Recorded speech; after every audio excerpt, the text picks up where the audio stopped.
Doa yang Nabi ajar kepada Sayyidatina Fatimah. Ya Allah, tuan-tuan puan, doa ni sangatlah bagus. Balik ni tolong amal, catat.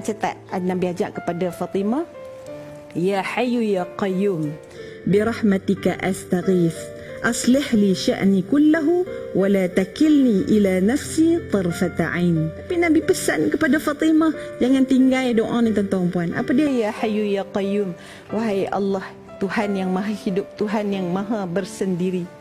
Apa lagi? Berdiri dengan sendiri. Birahmatika astaghith, dengan rahmatmu aku memohon pertolongan. Minta dengan Allah, rendahkan diri, ya Allah, aku minta pertolonganmu.